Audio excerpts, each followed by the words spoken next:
Prajwal Revanna arrest ಪ್ರಕರಣಕ್ಕೆ ಸಂಬಂಧಪಟ್ಟಂತೆ ಕೋರ್ಟ್ನಲ್ಲಿ ಈಗಾಗಲೇ ವಿಚಾರಣೆ ಆರಂಭವಾಗಿದೆ. ಪ್ರಜ್ವಲ್ರನ್ನ ಎಸ್ಐಟಿ ಕಸ್ಟಡಿಗೆ ನೀಡಬೇಕಾ ಅಥವಾ ನ್ಯಾಯಾಂಗ ಬಂಧನಕ್ಕೆ ನೀಡಬೇಕಾ ಎಂಬ ನಿರ್ಧಾರಕ್ಕೆ ಸಂಬಂಧಪಟ್ಟಂತೆ ವಾದ ಪ್ರತಿವಾದಗಳು ನಡೆಯುತ್ತಿವೆ. ಕೋರ್ಟ್ ಹಾಲ್ನಲ್ಲಿ ಕೋರ್ಟ್ ಎದುರು ಪ್ರಜ್ವಲ್ ವಾದ ವಿವಾದಕ್ಕೆ ಎದುರಾಗಿದ್ದಾರೆ.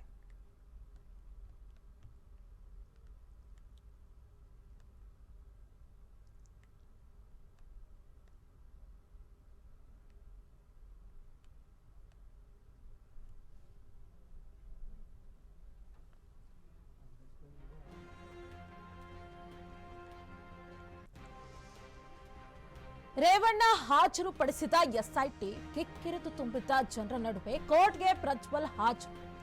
ಕೋರ್ಟ್ಗೆ 2 ವರದಿಯನ್ನ ಸಲ್ಲಿಸಿದ ಎಸ್ಐಟಿ. ಸಿಡಿ ರಿಪೋರ್ಟ್ ಸಲ್ಲಿಕೆ ಮಾಡಿದ ಅಧಿಕಾರಿಗಳು ಕೋರ್ಟ್ ಸೂಚನೆಯಂತೆ ಸಿಡಿಯನ್ನ ಸಲ್ಲಿಕೆ ಮಾಡಿದ್ದಾರೆ. ಎಸ್ಐಟಿ ಕಸ್ಟಡಿಗೆ ನೀಡುವಂತೆ ಡಿಮ್ಯಾಂಡ್ ಮಾಡಿದ್ದಾರೆ.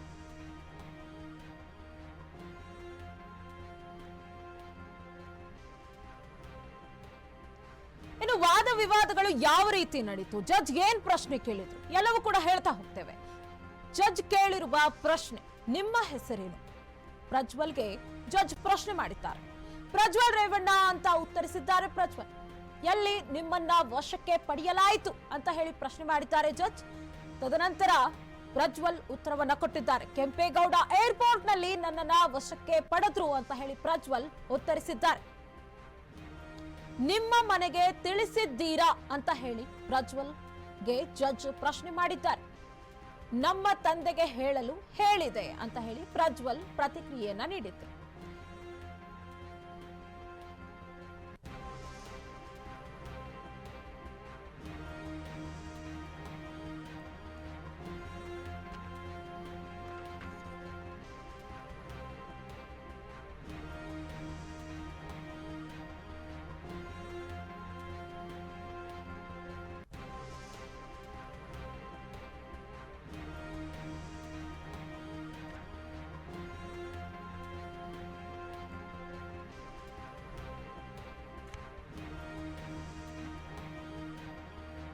ಜಡ್ಜ್ ಏನ್ ಪ್ರಶ್ನೆ ಮಾಡಿದ್ರು, ಪ್ರಜ್ವಲ್ ರೇವಣ್ಣ ಏನ್ ಉತ್ತರ ಕೊಟ್ರು ಅನ್ನುವಂಥದ್ದನ್ನ ನೋಡ್ತಾ ಹೋಗೋದಾದ್ರೆ, ನಿಮ್ಮನ್ನ ವಶಕ್ಕೆ ಯಾವಾಗ ಪಡೆದ್ರು ಅನ್ನುವ ಪ್ರಶ್ನೆಗೆ, ಎಲ್ಲಿ ಪಡೆದ್ರು ಅನ್ನುವ ಪ್ರಶ್ನೆಗೆ ಪ್ರಜ್ವಲ್ ರೇವಣ್ಣ ಕೆಂಪೇಗೌಡ ಏರ್ಪೋರ್ಟ್ ನಲ್ಲಿ ನನ್ನನ್ನ ವಶಕ್ಕೆ ಪಡೆದ್ರು ಅಂತ ಹೇಳಿ ಉತ್ತರವನ್ನ ಕೊಡ್ತಾರೆ.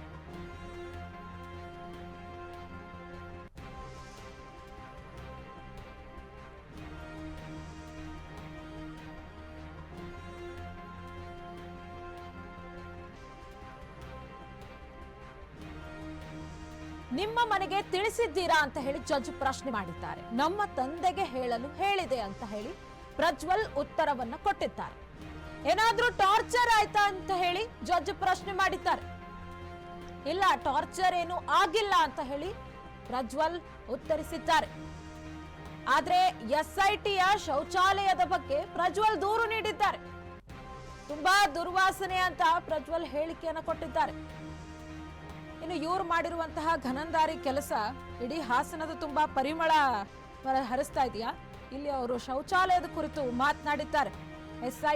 ಎಸ್ಐಟಿ ಶೌಚಾಲಯದ ಬಗ್ಗೆ ಪ್ರಜ್ವಲ್ ದೂರು ನೀಡಿದ್ದಾರೆ. ತುಂಬಾ ದುರ್ವಾಸನೆ ಅಂತ ಹೇಳಿ ಪ್ರಜ್ವಲ್ ಹೇಳಿಕೆಯನ್ನು ಕೊಟ್ಟಿದ್ದಾರೆ.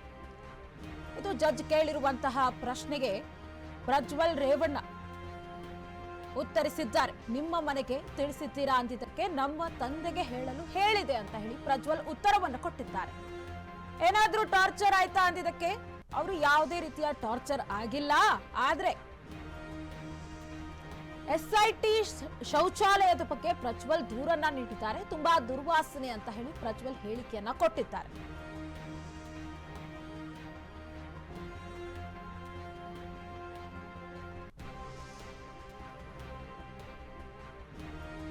ಅಶೋಕ್ ನಾಯಕ್ ವಾದ, ಎಸ್ಐಟಿ ಕಸ್ಟಡಿಗೆ ನೀಡುವಂತೆ ವಾದ ಮಾಡಿದ್ದಾರೆ. ಮನೆ ಕೆಲಸದಾಕೆಗೆ ಕಿರುಕುಳದ ಆರೋಪವಿದೆ.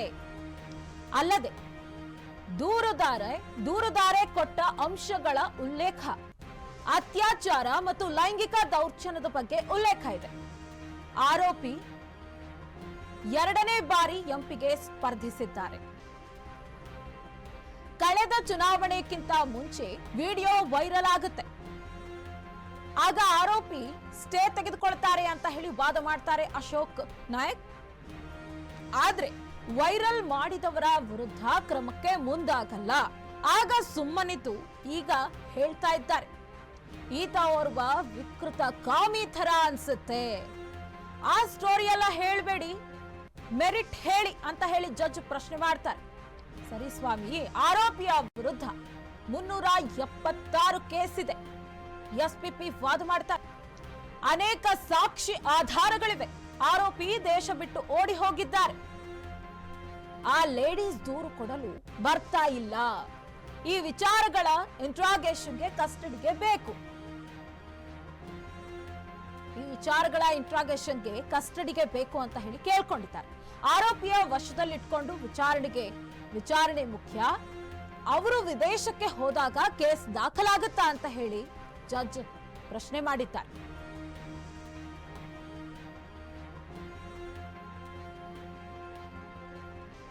ಇನ್ನು ಪ್ರಜ್ವಲ್ ಪರ ವಕೀಲರ ವಾದ ಏನಿತ್ತು? ಕಸ್ಟಡಿಗೆ ನೀಡುವುದಕ್ಕೆ ಆಕ್ಷೇಪ ವ್ಯಕ್ತಪಡಿಸಿದ್ದಾರೆ ಪ್ರಜ್ವಲ್ ಪರ ವಕೀಲರು. ಹೊಳೆನರಸೀಪುರ ಕೇಸ್ನ ಅಂಶಗಳ ಉಲ್ಲೇಖ ಮಾಡಿದ್ದಾರೆ. ಆಕೆ ಲೈಂಗಿಕ ದೌರ್ಜನ್ಯದ ಬಗ್ಗೆ ಬರೆದಿಲ್ಲ ಅಂತ ಹೇಳಿದ್ದಾರೆ. ಇದರಲ್ಲಿ 376 ಆರೋಪವಿಲ್ಲ ಅಂತ ಹೇಳಿ ಅರುಣ್ ವಾದ ಮಾಡಿದ್ದಾರೆ. ಆರೋಪಿ ಕಿರುಕುಳ ಕೊಟ್ಟ ಯಾವುದೇ ಪ್ರಮುಖ ಡಿವೈಸ್ ಸಾಕ್ಷಿ ಇಲ್ಲ. ಸಂತ್ರಸ್ತೆ ಅತ್ಯಾಚಾರ ಅಲ್ಲ. ಪ್ರಜ್ವಲ್ ಪರ ವಕೀಲ ಅರುಣ್ ವಾದವನ್ನ ಮಂಡಿಸಿದ್ದಾರೆ. ಸಂತ್ರಸ್ತೆ ಅತ್ಯಾಚಾರ ಇಲ್ಲ. ಪ್ರಜ್ವಲ್ ಪರ ವಕೀಲ ಅರುಣ್ ವಾದವನ್ನ ಮಂಡಿಸಿದ್ದಾರೆ.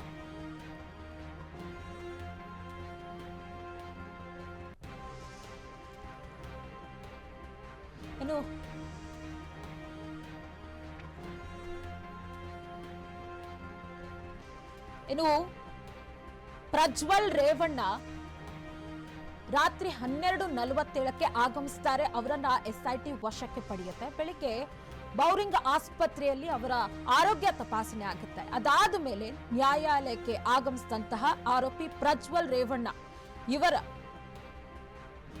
ಕುರಿತಾಗಿ ವಾದ ವಿವಾದ ವಿಚಾರಣೆ ನಡೆಯುತ್ತೆ ನ್ಯಾಯಾಲಯದಲ್ಲಿ. ಕೋರ್ಟ್ ಎದುರು ಪ್ರಜ್ವಲ್ ರೇವಣ್ಣ ಹಾಜರಾಗ್ತಾರೆ. ಎಸ್ಐಟಿ ಇವರನ್ನ ಹಾಜರುಪಡಿಸುತ್ತೆ. ಇನ್ನು ಕೋರ್ಟ್ ನಲ್ಲಿ ಕಿಕ್ಕಿರಿದು ಜನ ತುಂಬಿದ್ದಾರೆ. ಕಿಕ್ಕಿರಿದು ತುಂಬಿದ್ದ ಜನರ ನಡುವೆ ಕೋರ್ಟ್ಗೆ ಪ್ರಜ್ವಲ್ ಹಾಜರಾಗ್ತಾರೆ. ಕೋರ್ಟ್ಗೆ 2 ವರದಿಯನ್ನ ಸಲ್ಲಿಸಿದೆ ಎಸ್ಐಟಿ. ಸಿಡಿ ರಿಪೋರ್ಟ್ ಸಲ್ಲಿಕೆ ಮಾಡಿದ್ದಾರೆ ಎಸ್ಐಟಿ ಅಧಿಕಾರಿಗಳು. ಕೋರ್ಟ್ ಸೂಚನೆಯಂತೆ ಸಿಡಿ ಸಲ್ಲಿಕೆಯೂ ಸಹ ಮಾಡಿದ್ದಾರೆ. ಎಸ್ಐಟಿ ಕಸ್ಟಡಿ ನೀಡುವಂತೆ ಡಿಮ್ಯಾಂಡ್ ಮಾಡಿದ್ದಾರೆ. ಕಸ್ಟಡಿಗೆ ಕೊಡಿ ಅಂತ ಹೇಳಿ ಕೇಳಿದ್ದಾರೆ. ಎಸ್ಐಟಿ ನ್ಯಾಯಾಲಯಕ್ಕೆ ಕೇಳಿರುವಂಥದ್ದು. ಜೊತೆಗೆ ಒಂದಷ್ಟು ಜಡ್ಜ್ ಪ್ರಶ್ನೆ ಮಾಡಿರುವಂಥದ್ದು. ಅದಕ್ಕೆ ಪ್ರಜ್ವಲ್ ರೇವಣ್ಣ ಉತ್ತರವನ್ನ ಕೊಡ್ತಾ ಹೋಗಿದ್ದಾರೆ. ನಿಮ್ಮ ಹೆಸರೇನು ಅಂದಿದ್ದಕ್ಕೆ ಪ್ರಜ್ವಲ್ ಅಂತ ಹೇಳಿದ್ದಾರೆ. ಎಲ್ಲಿ ವಶಕ್ಕೆ ಪಡೆಯಲಾಯಿತು ನಿಮ್ಗೆ ಅಂದಾಗ ಕೆಂಪೇಗೌಡ ಏರ್ಪೋರ್ಟ್ ನಲ್ಲಿ ವಶಕ್ಕೆ ಪಡೆದ್ರು ಅಂತ ಹೇಳ್ತಾ, ಯಾವುದಾದ್ರೂ ಟಾರ್ಚರ್ ಕೊಟ್ಟಿದ್ದಾರಾ ನಿಮ್ಗೆ ಅಂತ ಹೇಳಿ ಪ್ರಶ್ನೆ ಮಾಡಿದಾಗ ಜಡ್ಜ್ ಅವರು ಹೇಳಿದ್ದು ಯಾವುದೇ ರೀತಿಯ ಟಾರ್ಚರ್ ಆಗಿಲ್ಲ. ಆದ್ರೆ ಎಸ್ಐಟಿ ಶೌಚಾಲಯ ದುರ್ವಾಸನೆಯಿಂದ ಕೂಡಿದೆ ಅಂತ ಹೇಳಿ ಪ್ರಜ್ವಲ್ ರೇವಣ್ಣ ಪೊಲೀಸ್ ಕಸ್ಟಡಿಗೆ, ಎಸ್ಐಟಿ ಕಸ್ಟಡಿಗೆ ನೀಡಿ ಕೋರ್ಟ್ ಆದೇಶ. 6 ದಿನಗಳ ಕಾಲ ಎಸ್ಐಟಿ ಕಸ್ಟಡಿಗೆ ನೀಡಿ ಆದೇಶವನ್ನ ಹೊರಡಿಸಿದೆ. ಇದೀಗ ಕೋರ್ಟ್ ಜೂನ್ 6ರವರೆಗೆ ಎಸ್ಐಟಿ ಕಸ್ಟಡಿಗೆ ನೀಡಿದ ಆದೇಶ ಹೊರಬಿದ್ದಿದೆ. ಸಂಸದ ಪ್ರಜ್ವಲ್ ರೇವಣ್ಣ ಇದೀಗ ಪೊಲೀಸ್ ಕಸ್ಟಡಿಗೆ ಸತತ 6 ದಿನಗಳ ಕಾಲ ಜೂನ್ 6ರವರೆಗೆ ಈಗ ಕಸ್ಟಡಿಯಲ್ಲಿ ಇರಲಿದ್ದಾರೆ ಪ್ರಜ್ವಲ್ ರೇವಣ್ಣ ಅಶ್ಲೀಲ ವಿಡಿಯೋ ಪ್ರಕರಣಕ್ಕೆ ಸಂಬಂಧಪಟ್ಟಂತೆ 34 ದಿನಗಳಾದ ನಂತರ ಇವತ್ತು ಎಸ್ಐಟಿ ಎದುರುಗಡೆ ಹಾಜರಾಗಿದ್ದಾರೆ. ಜರ್ಮನಿಯಿಂದ ರಾತ್ರಿ 12:47ಕ್ಕೆ ಆಗಮಿಸ್ತಾರೆ. ಅದಾದ ನಂತರ ಎಸ್ಐಟಿ ಅವರನ್ನ ವಶಕ್ಕೆ ಪಡೆಯುತ್ತೆ. ವಶಕ್ಕೆ ಪಡೆದ ನಂತರ ಬೆಳಿಗ್ಗೆ ಬೌರಿಂಗ್ ಆಸ್ಪತ್ರೆಯಲ್ಲಿ ಅವರು ತನಿಖೆಗೆ ರೆಡಿ ಆಗಿದ್ದಾರಾ, ಅವರು ದೈಹಿಕವಾಗಿ ಮಾನಸಿಕವಾಗಿ ಸಿದ್ಧರಿದ್ದಾರಾ ಅನ್ನುವಂಥದ್ದನ್ನ ನೋಡ್ಲಿಕ್ಕೆ ಅವರ ಆರೋಗ್ಯ ತಪಾಸಣೆ ಆಗುತ್ತೆ. ಅದರಲ್ಲಿ ಎಲ್ಲವೂ ಕೂಡ ನಾರ್ಮಲ್ ಆಗಿದೆ ಅಂತ ಹೇಳಿ ಬಂದಾಗ ಈಗ ವಿಚಾರಣೆ ಮುಂದುವರೆದಿದೆ ನ್ಯಾಯಾಲಯದಲ್ಲಿ. ಕೊನೆಗೆ ಬಂದಿರುವಂತಹ ತೀರ್ಪು 6 ದಿನಗಳ ಕಾಲ ಎಸ್ಐಟಿ ಕಸ್ಟಡಿಗೆ ನೀಡಿ ಆದೇಶವನ್ನ ಹೊರಡಿಸಿದೆ ಕೋರ್ಟ್. ಸಂಸದ ಪ್ರಜ್ವಲ್ ರೇವಣ್ಣ ಪೊಲೀಸ್ ಕಸ್ಟಡಿಗೆ ಕೊಡ್ಲಾಯಿತು. ಅಂದ್ರೆ ಈಗ 10 ದಿನಗಳ ಕಾಲ ಎಸ್ಐಟಿ ಕಸ್ಟಡಿಗೆ ಕೊಡಿ ಅಂತ ಹೇಳಿ ಕೇಳಿತ್ತು. ಆದ್ರೆ ಈಗ 6 ದಿನಗಳ ಕಾಲ ಎಸ್ಐಟಿ ಕಸ್ಟಡಿಗೆ ನೀಡಿ ಆದೇಶ ಹೊರಬಿದ್ದಿದೆ. ಹಾಗಾಗಿ ಜೂನ್ 6ರವರೆಗೆ ಈಗ ಪ್ರಜ್ವಲ್ ರೇವಣ್ಣ ಎಸ್ಐಟಿ ಕಸ್ಟಡಿಯಲ್ಲಿ ಇರಲಿದ್ದಾರೆ.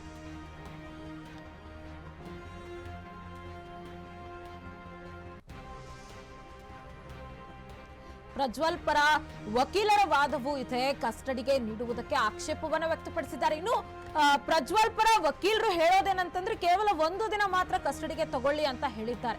ಹೊಳೆ ನರಸೀಪುರ ಕೇಸ್ನ ಅಂಶಗಳ ಉಲ್ಲೇಖವಾಗಿದೆ. ಆಕೆ ಲೈಂಗಿಕ ದೌರ್ಜನ್ಯದ ಬಗ್ಗೆ ಬರ್ದಿಲ್ಲ ಅಂತ ಹೇಳ್ತಿದ್ದಾರೆ.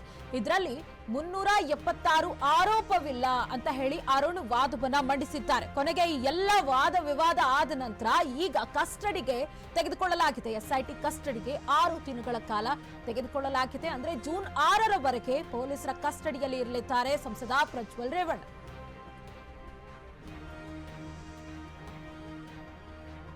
ಜೂನ್ 6ರವರೆಗೆ ಪೊಲೀಸ್ ಕಸ್ಟಡಿಯಲ್ಲಿ ಇರಲಿದ್ದಾರೆ ಸಂಸದ ಪ್ರಜ್ವಲ್ ರೇವಣ್ಣ. ಪೊಲೀಸ್ ಕಸ್ಟಡಿಗೆ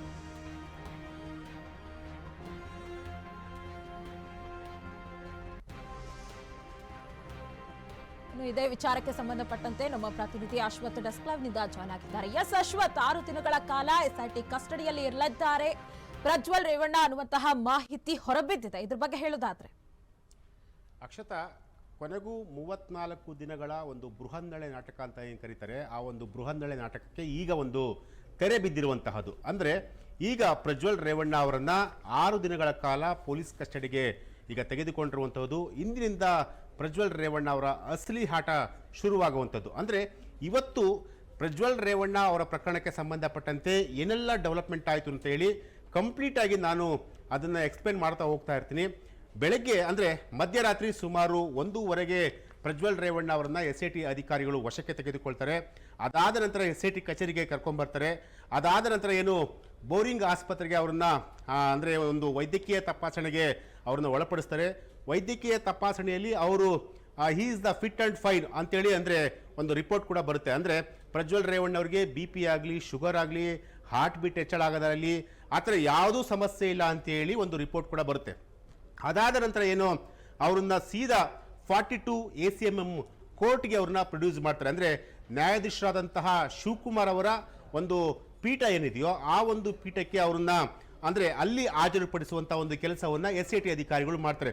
ಅಲ್ಲಿ ಪ್ರಮುಖವಾಗಿ ಈ ಒಂದು ಕೋರ್ಟಲ್ಲಿ ಏನೆಲ್ಲ ಬೆಳವಣಿಗೆಗಳು ಆಯ್ತು ಅನ್ನೋದು ಕೂಡ ಬಹಳ ಕುತೂಹಲ ಅಂತ ಹೇಳ್ಬೋದು. ಯಾಕೆಂತಂದರೆ ಏನು SIT ಪರವಾಗಿ ವಾದವನ್ನು ಮಂಡಿಸ್ತಿರುವಂತಹವರು ಅಶೋಕ್ ನಾಯಕ್ ಅಂತೇಳಿ, ಅಂದರೆ ಪಬ್ಲಿಕ್ ಪ್ರಾಸಿಕ್ಯೂಟರ್ ಆಗಿ ಏನು ಗೌರ್ಮೆಂಟ್ PP ಅಂತ ನಾವೇನು ಕರಿತೀವಿ, ಸರ್ಕಾರ ಅಂದರೆ ಸರ್ಕಾರದ ಅಭಿಯೋಜಕರು ಅಂತ ನಾವೇನು ಕರಿತೀವಿ, ಅವರು ಈಗ ಅಶೋಕ್ ನಾಯಕ್ ಆಗಿ ಅವರು ವಾದವನ್ನು ವಾದವನ್ನು ಮಂಡಿಸಿರುವಂಥದ್ದು.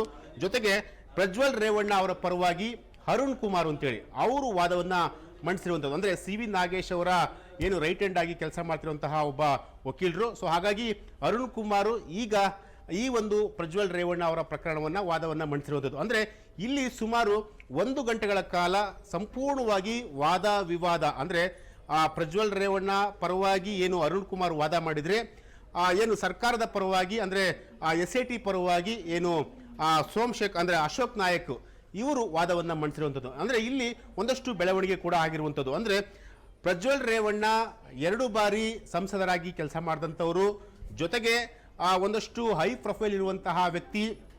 ಅವರು ಏನು ಏಪ್ರಿಲ್ 26ನೇ ತಾರೀಕು ಒಂದು ಚುನಾವಣೆ ನಡೀತು, ಅಂದರೆ ಲೋಕಸಭಾ ಚುನಾವಣೆ ನಡೀತು. ಆ ಒಂದು ಚುನಾವಣೆ ದಿನ ಮತದಾನ ಮಾಡಿದ ನಂತರ ಅವರು ಜರ್ಮನಿಗೆ, ಅಂದರೆ ಮುಂಚೆಯೇ ಏನು ಒಂದು ಪ್ಲಾನ್ ಪ್ರಕಾರ ಮುಂಚೆ ಜರ್ಮನಿಗೆ ಹೋಗಬೇಕಾಗಿತ್ತು ಅಂತ ಹೇಳಿ ಆ ಒಂದು ಪ್ಲಾನ್ ಪ್ರಕಾರ ಜರ್ಮನಿಗೆ ಹೋದ್ರು ಅಂತ ಹೇಳಿ ಅವರು ವಾದವನ್ನು ಮಂಡಿಸ್ತಾರೆ. ಅದಾದ ನಂತರ ಅಂದರೆ ಜರ್ಮನಿಗೆ ಹೋದ ನಂತರ ಇವರ ಮೇಲೆ ಒಂದು ಅತ್ಯಾಚಾರ ಪ್ರಕರಣಗಳು ದಾಖಲಾಗಿರುವಂತಹದ್ದು. ಸೊ ಹಾಗಾಗಿ ಈ ಒಂದು ಪ್ರಕರಣ ಏನಿದೆಯೋ ಈ ಒಂದು ಪ್ರಕರಣ ಊರ್ಜಿತವಾದಂತಹ ಒಂದು ಪ್ರಕರಣ ಅಂತ ಹೇಳಿ ನ್ಯಾಯಾಧೀಶರ ಬಳಿ ಒಂದಷ್ಟು ಮನವಿಯನ್ನು ಕೂಡ ಮಾಡ್ಕೊತಾರೆ. ಸೊ ನ್ಯಾಯಾಧೀಶರು ಎರಡೂ ಕಡೆ ವಾದ ಮತ್ತೆ ಪ್ರತಿವಾದ ಎರಡೂ ಕೂಡ ಆಲಿಸ್ತಾರೆ.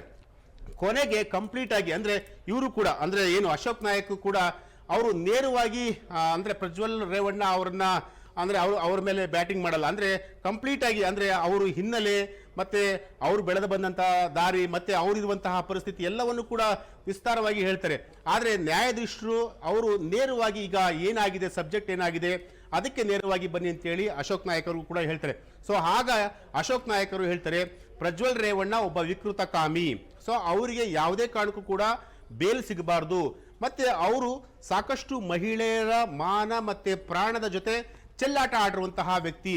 ಸೊ ಹಾಗಾಗಿ ಅವ್ರಿಗೆ ಯಾವುದೇ ಕಾರಣಕ್ಕೂ ಕೂಡ ಜಾಮೀನನ್ನು ಕೊಡಬಾರದು ಅಂತ ಹೇಳಿ ಏನು ಒಂದು ವಾದವನ್ನ ಮಾಡ್ತಾರೆ. ಸೊ ಹಾಗಾಗಿ ಎರಡೂ ಕಡೆ ಅಂದ್ರೆ ವಾದ ಮತ್ತೆ ಪ್ರತಿವಾದ ಎರಡೂ ಕಡೆ ಆಲಿಸಿದಂತಹ ನ್ಯಾಯಾಧೀಶರಾಗಿರುವಂತಹ ಶಿವಕುಮಾರ್ ಅವರು 6 ದಿನಗಳ ಕಾಲ ಪೊಲೀಸ್ ಕಸ್ಟಡಿಗೆ ಅವರನ್ನ ಈಗ ಕೊಟ್ಟಿರುವಂತದ್ದು. ಸೊ ಹಾಗಾಗಿ ಈಗ ಪ್ರಜ್ವಲ್ ರೇವಣ್ಣ 6 ದಿನಗಳ ಕಾಲ ಎಸ್ ಐ ಟಿ ಅಂಡರ್ ಅಲ್ಲಿ ಬರ್ತಾರೆ. ಸೊ ಹಾಗಾಗಿ ಏನಂತಂದ್ರೆ ಈಗ ಪೊಲೀಸ್ ಕಸ್ಟಡಿಗೆ ಕೇಳುವಂತದ್ದು ಸಾಮಾನ್ಯವಾಗಿ 14 ದಿನ ಕೇಳ್ತಾರೆ, ಆದ್ರೆ SIT 10 ದಿನ ಮಾತ್ರ ಕೇಳಿದೆ. ಅದರಲ್ಲೂ ಸಹ 6 ದಿನ ಕೊಟ್ಟಿರುವಂತದ್ದು ಪೊಲೀಸ್ ಕಸ್ಟಡಿಗೆ. ಇನ್ನು ಈ 6 ದಿನಗಳಲ್ಲಿ ಏನೆಲ್ಲ ತನಿಖೆ ಆಗಬಹುದು, ಬೆಳವಣಿಗೆಗಳು ಎಷ್ಟರ ಮಟ್ಟಕ್ಕೆ ಆಗಬಹುದು ಅಶ್ವಥ್? ಅಕ್ಷತಾ 6 ದಿನಗಳ ಕಾಲ ಯಾಕೆ ಕೊಟ್ಟಿದ್ದಾರೆ ಅಂತ ಹೇಳಿ ನಾವು ಒಂದಷ್ಟು ಟೆಕ್ನಿಕಲ್ ಆಗಿ ನೋಡೋದಾದ್ರೆ, ಪ್ರಜ್ವಲ್ ರೇವಣ್ಣ ಅವರ ಪ್ರಕರಣ ದಾಖಲಾಗಿ 1 ತಿಂಗಳು ಕಳೆದಿರುವಂಥದ್ದು, ಅಂದ್ರೆ 34 ದಿನಗಳು ಕಳೆದಿರುವಂಥದ್ದು. ಸೊ ಈ 34 ದಿನಗಳಲ್ಲಿ ಸಾಕಷ್ಟು ಎವಿಡೆನ್ಸ್ಗಳನ್ನ ಕಲೆಕ್ಟ್ ಮಾಡೋದಕ್ಕೆ SIT ಅಧಿಕಾರಿಗಳಿಗೆ ಒಂದು ಕಾಲಾವಕಾಶ ಇತ್ತು. ಸೊ ಹಾಗಾಗಿ ಎಲ್ಲೋ ಒಂದ್ ಕಡೆ ಮತ್ತೆ 14 ದಿನಗಳ ಕಾಲ ಅವ್ರಿಗೆ ಏನು ಒಂದು ಅಂದ್ರೆ ವಿಚಾರಣೆ ಮಾಡೋದಕ್ಕೆ 14 ದಿನಗಳ ಕಾಲ ಕೊಟ್ರೆ ಮತ್ತಷ್ಟು ಈ ಒಂದು ಪ್ರಕರಣ ಲ್ಯಾಗ್ ಆಗುತ್ತೆ ಅನ್ನೋದು ಒಂದು ಕಡೆ. ಆದ್ರೆ ಮತ್ತೊಂದು ಕಡೆ ಅಂತಂದ್ರೆ 6 ದಿನಗಳಲ್ಲಿ ಕೇವಲ ಪ್ರಜ್ವಲ್ ರೇವಣ್ಣ ಅವರನ್ನು ಮಾತ್ರ ಅವರು ವಿಚಾರಣೆಯನ್ನ ಮಾಡಬೇಕಾಗುತ್ತೆ. ಅಂದ್ರೆ ಈಗಾಗಲೇ ಸಂತ್ರಸ್ತೆಯರೇನಿದ್ದಾರೆ ಅವರೆಲ್ಲರನ್ನೂ ಕೂಡ ವಿಚಾರಣೆ ಮಾಡಲಾಗಿದೆ. ಅವರ ಕೊಟ್ಟಂತಹ ಸ್ಟೇಟ್ಮೆಂಟ್ ಅನ್ನ ಕಂಪ್ಲೀಟ್ ಆಗಿ ದಾಖಲು ಮಾಡಿಕೊಂಡಿರುವಂತದ್ದು, ಜೊತೆಗೆ 164 ಅಡಿಯಲ್ಲಿ ಕೂಡ ಅಂದ್ರೆ ನ್ಯಾಯಾಧೀಶರ ಮುಂದೆ ಹೋಗಿ ಸಂತ್ರಸ್ತೆಯರು ಏನು ಕಂಪ್ಲೀಟ್ ಆಗಿ ವಿವರವನ್ನು ಕೂಡ ಸಲ್ಲಿಸಿರುವಂತದ್ದು. ಸೊ ಹಾಗಾಗಿ ಈಗ ಕೇವಲ ಪ್ರಜ್ವಲ್ ರೇವಣ್ಣ ಅವರನ್ನು ಮಾತ್ರ ವಿಚಾರಣೆ ಮಾಡಬೇಕಾಗುತ್ತೆ. ಸೊ ಹಾಗಾಗಿ 6 ದಿನಗಳ ಕಾಲಾವಕಾಶ ಸಾಕು ಅನ್ನೋ ಒಂದು ದೃಷ್ಟಿಕೋನದಲ್ಲಿ ಇಟ್ಕೊಂಡು ಪ್ರಜ್ವಲ್ ರೇವಣ್ಣ ಅವರಿಗೆ ಈಗ ಏನಂದ್ರೆ ಪ್ರಜ್ವಲ್ ರೇವಣ್ಣನ 6 ದಿನಗಳ ಕಾಲ SITಗೆ ಈಗ ಹ್ಯಾಂಡ್ ಓವರ್ ಮಾಡಿರುವಂತದ್ದು. ಈಗ SIT ಅಧಿಕಾರಿಗಳು ಅವ್ರನ್ನ ವಶಕ್ಕೆ ತೆಗೆದುಕೊಂಡು ಈಗ ವಿಚಾರಣೆಯನ್ನ ಶುರು ಮಾಡಬೇಕಾಗುತ್ತೆ. ಇನ್ನು ಮುಂದೆ ಅವರು ಅಸಲಿ ಆಟ ಅಂದ್ರೆ ಪ್ರಜ್ವಲ್ ರೇವಣ್ಣ ಅವರ ಕಂಪ್ಲೀಟ್ ಜಾತಕವನ್ನ ಅವರು ಬಯಲು ಮಾಡಬೇಕಾಗುತ್ತೆ ಈ 6 ದಿನಗಳ ಕಾಲದಲ್ಲಿ. ಸೊ ಒಂದು ವೇಳೆ ಏನಾದರೂ ಈ 6 ದಿನಗಳ ಕಾಲ ಕಂಪ್ಲೀಟ್ ಆಗಿ ಸಾಕ್ಷಿಗಳನ್ನ ಕಲೆ ಹಾಕೋದಕ್ಕೆ ಸಾಧ್ಯ ಆಗದೇ ಇದ್ರೆ SIT ಅಧಿಕಾರಿಗಳಿಗೆ, ಆಗ ಮತ್ತಷ್ಟು ದಿನಗಳ ಕಾಲ ಅವರನ್ನ ಏನು ಮತ್ತೆ ಪೊಲೀಸ್ ಕಸ್ಟಡಿಗೆ ಕೂಡ ತೆಗೆದುಕೊಳ್ತಾರೆ. ಆದ್ರೆ ಆ ಪೊಲೀಸ್ ಕಸ್ಟಡಿಗೆ ತೆಗೆದುಕೊಳ್ಬೇಕಾದ್ರೆ ಸಂಪೂರ್ಣವಾಗಿ ಅಂದ್ರೆ ಜಡ್ಜ್ಗೆ ಮನವರಿಕೆ ಆಗುವಂತೆ ಅವರು ಎಕ್ಸ್ಪ್ಲೇನ್ ಮಾಡಬೇಕಾತಂದ್ರೆ ಏನು ಪ್ರಾಸಿಕ್ಯೂಟರ್ ಏನಿರ್ತಾರೆ, ಏನು ಅಶೋಕ್ ನಾಯಕರು ಏನಿರ್ತಾರೆ, ಅವರು ಕಂಪ್ಲೀಟ್ ಆಗಿ ಜಡ್ಜ್ಗೆ ಮನವರಿಕೆ ಆಗುವಂತೆ ಹೇಳ್ಕೊಡ್ಬೇಕು. ಸೊ ಇಂತಿಂತ ಪ್ರಕರಣದಲ್ಲಿ ಇಂತಿಷ್ಟು ಸಾಕ್ಷಿಗಳನ್ನ ಕಲೆ ಹಾಕ್ಬೇಕು. ಸೊ ಹಾಗಾಗಿ ಮತ್ತಷ್ಟು ದಿನಗಳ ಕಾಲ ನಮಗೆ ಇವರು ವಿಚಾರಣೆಗೆ ಬೇಕು ಅಂತೇಳಿ ಜಡ್ಜ್ಗೆ ಮನವಿಯನ್ನ ಮಾಡಿದಾಗ ಒಂದು ವೇಳೆ ಅಗತ್ಯ ಬಿದ್ದರೆ ಮಾತ್ರ ಅವರು ಮತ್ತೆ SIT ಹಂಡರ್ಗೆ ಕೊಡ್ತಾರೆ. ಅದರ್ವೈಸ್ ಅವ್ರನ್ನ ಜೇಸಿಗೆ ಕಳಿಸ್ತಾರೆ, ಅಂದ್ರೆ ಪರಪ್ಪನ ಅಗ್ರಹಾರ ಕಳಿಸ್ತಾರೆ. ಇಷ್ಟೆಲ್ಲ ವಾದ ವಿವಾದ ಇವತ್ತು ನಡೆದಿರುವಂತಹದ್ದು ಪ್ರಜ್ವಲ್ ರೇವಣ್ಣ ಅವರ ಕೇಸಲ್ಲಿ. ಇನ್ನು ಪ್ರಜ್ವಲ್ ರೇವಣ್ಣ ಅವರ ಕೇಸನ್ನ ಹೊರತುಪಡಿಸಿ ಭವಾನಿ ರೇವಣ್ಣ ಅವರ ಕೇಸ್ ಕೂಡ ಇತ್ತು, ಜೊತೆಗೆ ರೇವಣ್ಣ ಅವರು ಕೂಡ ಕೇಸ್ ಇತ್ತು. ಅಂದ್ರೆ ಭವಾನಿ ರೇವಣ್ಣ ಅವರು ಈ ನಿರೀಕ್ಷಣಾ ಜಾಮೀನನ್ನ ಕೂಡ ಸಲ್ಲಿಕೆ ಮಾಡಿದ್ರು. ಇವತ್ತು ನಿರೀಕ್ಷಣಾ ಜಾಮೀನಿನ ತೀರ್ಪು ಕೂಡ ಹೊರಬೀಳುವಂತಹ ಒಂದು ಸಾಧ್ಯತೆ ಇತ್ತು. ಆದ್ರೆ ಇವತ್ತು ಭವಾನಿ ರೇವಣ್ಣ ಹಾಗೆ ಪ್ರಜ್ವಲ್ ರೇವಣ್ಣ ಇವರಿಬ್ಬರದು ಕೂಡ ಜಾಮೀನು ಏನು ನಿರೀಕ್ಷಣಾ ಜಾಮೀನು ಇತ್ತೋ ಅದು ಈಗ ಸೋಮವಾರಕ್ಕೆ ಪೋಸ್ಟ್ಪೋನ್ ಆಗಿರುವಂತದ್ದು. ಜೊತೆಗೆ ರೇವಣ್ಣ ಅವರು ಕೂಡ ಒಂದು ಕೇಸನ್ನು ಕೂಡ ಹಾಕೊಂಡಿದ್ರು. ಅಂದ್ರೆ ಈಗ SIT ಅಧಿಕಾರಿಗಳು ಏನು FIR ಅನ್ನ ದಾಖಲು ಮಾಡಿಕೊಂಡಿದ್ರು ಆ FIR ಊರ್ಜಿತ ಅಲ್ಲ, ಅದನ್ನ ಕಂಪ್ಲೀಟ್ ಆಗಿ ನೀವು ಸ್ಕ್ವಾಶ್ ಮಾಡಬೇಕು ಅಂತೇಳಿ 498 ಅಂದ್ರೆ 482 ಆ ಒಂದು ಸೆಕ್ಷನ್ ಅಡಿಯಲ್ಲಿ ಏನು ಹೈಕೋರ್ಟ್ ಕೂಡ ಮೊರೆ ಹೋಗಿದ್ರು. ಹೈಕೋರ್ಟ್ ಅಲ್ಲಿ ಅರ್ಜಿಯನ್ನ ಸಲ್ಲಿಸಿದ್ರು. ಆ ವಿಚಾರಣೆ ಕೂಡ ಈಗ ಸೋಮವಾರಕ್ಕೆ ಈಗ ಹೋಗಿರುವಂತದ್ದು. ಸೊ ಹಾಗಾಗಿ ಎಲ್ಲರ ಚಿತ್ತ ಅಂದ್ರೆ ಇಡೀ ರಾಜ್ಯ ರಾಜಕಾರಣ ಆಗಿರ್ಬೋದು ಅಥವಾ ಇಡೀ ದೇಶದ ಜನರ ಒಂದು ಆ ರೀತಿ ಅವರ ಆ ರೀತಿಯಾದಂಥ ಒಂದು ಬೆಳವಣಿಗೆ ಏನಿದೆಯೋ ಕಂಪ್ಲೀಟ್ ಆಗಿ ಈಗ ಸೋಮವಾರಕ್ಕೆ ಎಲ್ಲ ಒಂದ್ ಕಡೆ ಈ ಪ್ರಜ್ವಲ್ ರೇವಣ್ಣ ಅಥವಾ ರೇವಣ್ಣ ಅವರ ಕುಟುಂಬದ ಭವಿಷ್ಯ ಸೋಮವಾರ ನಿರ್ಧಾರ ಆಗುತ್ತೆ ಅಂತ ಹೇಳ್ಬೋದು. ಓಕೆ ಅಶ್ವಥ್, ಧನ್ಯವಾದಗಳು ತಮ್ಮೆಲ್ಲ ಮಾಹಿತಿಗಳಿಗಾಗಿ.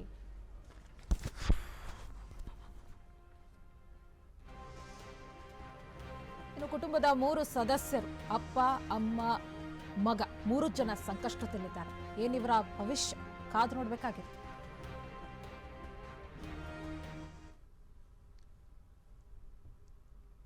ಇದಾಗಿತ್ತು ಈ ಹೊತ್ತಿನ ಸುದ್ದಿ. ಇನ್ನಷ್ಟು ಸುದ್ದಿಗಳಿಗಾಗಿ ನೋಡ್ತಾ ಇರಿ ಅಶ್ವವೇಗ ನ್ಯೂಸ್. ಇದು ಸತ್ಯಾನ್ವೇಷಣೆಯ ಓಟದಲ್ಲಿ.